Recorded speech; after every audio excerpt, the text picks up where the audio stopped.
Baiklah pemirsa SBO TV, kembali lagi di program Real Market, tentu saja dengan saya Nofri Wahyu, dan sudah ada di samping saya ada Bapak Jimmy untuk analisis pasar kita dan melihat adanya percepatan industri yang ada di recovery adanya di Jepang setelah adanya gempa, terutama pada industri mobil.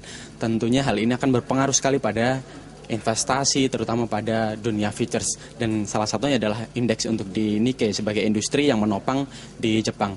Dari analisis Pak Jimmy sendiri dengan percepatan manufacturing yang ada di Jepang sendiri, terutama pada bulan Maret sampai April, awal April ini, bagaimana menurut analisa Pak Jimmy dengan adanya kenaikan poin untuk di Nikkei, terutama saham yang menopang industri di Jepang ini Pak sebenarnya?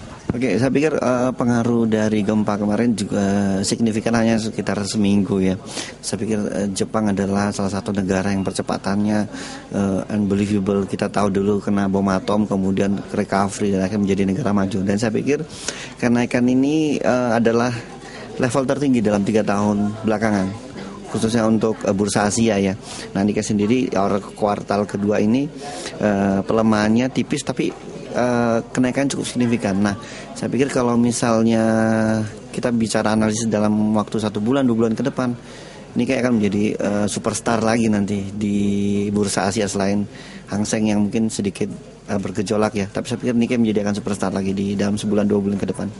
Tapi melihat dari kenaikan percepatan antara industri mobil yang ada di, terutama untuk Honda Motor, dengan adanya mobil Amerika seperti Ford yang mengalami kenaikan untuk permintaan seperti itu, dengan adanya musibah yang kemarin adalah gempa, terutama untuk financial yang ada di Jepang mengalami inflasi juga untuk high cost production untuk di manufacturing mobil.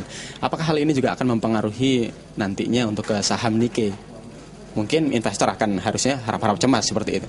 Saya pikir tidak ya, karena kebanyakan manufacturing otomotif di Jepang kan sudah banyak di luar ya, di Thailand punya, di Indonesia juga punya. Saya pikir nggak begitu signifikan deh. Hanya mungkin imbasnya di minggu pertama kemarin ketika terjadi gempa. Jadi investor mungkin sudah tidak begitu mempersoalkan lagi. Buktinya sekarang Nikkei ke level kembali ya, ke mencapai 9.000 lagi, dan saya pikir tidak ada pengaruh sama sekali otomotif. Pabriknya kan banyak di mana-mana. Jadi kalau untuk high cost, saya pikir Thailand low cost ya. Kemudian di Indonesia juga ada beberapa pabriknya juga itu ya, saya pikir low cost. Jadi overall Nikkei tidak ada masalah so far. Jadi saya pikir kemarin seperti saya bilang, 1 bulan ke 2 bulan ke depan Nikkei menjadi superstar lagi bahkan. Tapi melihat dengan adanya setelah gempa, ternyata ada ledakan nuklir yang bahkan untuk engineeringnya sendiri dikabarkan bahkan sampai frustasi untuk masuk rumah sakit. Apakah hal itu juga akan direspon oleh pasar ketika nanti hal ini akan berkelanjutan? Bahkan sempat di Taiwan juga mengadakan sensor ketat untuk produk Jepang yang masuk ke sana. Bagaimana nantinya akan mengalami kenaikan yang bagus untuk di industri ini, untuk penguatan di Nikkei sendiri, Pak? Kalau berarti kan itu radioaktif ya. Radioaktif kan hubungannya ke food processing dan segala macam. Dan saya pikir Jepang kan tidak begitu banyak industri yang menopang untuk industri food ya. Jadi mungkin 19% kan untuk otomotif dan teknologi. Tidak begitu berpengaruh lah. Hanya isu aja yang kemarin yang sedikit banyak mempengaruhi gejolak Nikkei.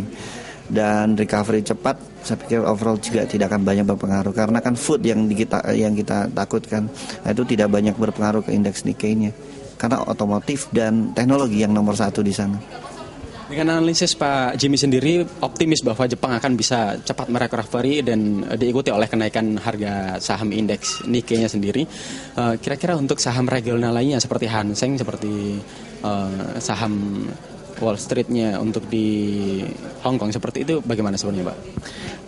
Kita lihat Nikkei sekarang diperkirakan 9758 ya. 9758 adalah level tertinggi juga ya.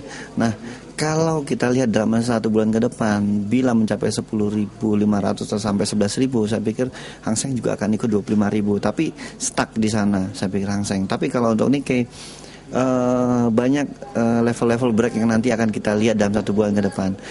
Yang paling dekat 10.500 level kritis, nah itu mencapai 11.000. Sedangkan untuk indeks Hang Seng itu mencapai 25.000, dari sekarang 24.000 ya. Jadi itu level yang harus di break dulu untuk kedua indeks tersebut. Dengan optimisme pasar yang ada di Jepang, kira-kira bagaimana dengan saham untuk di Amerika, terutama untuk Dow Jones dan untuk Nasdaq, terutama S&P? Kira-kira bagaimana analisa dari Pak Jimmy? Kita akan mengikutinya di segmen berikutnya, tetap di Real Market pemirsa.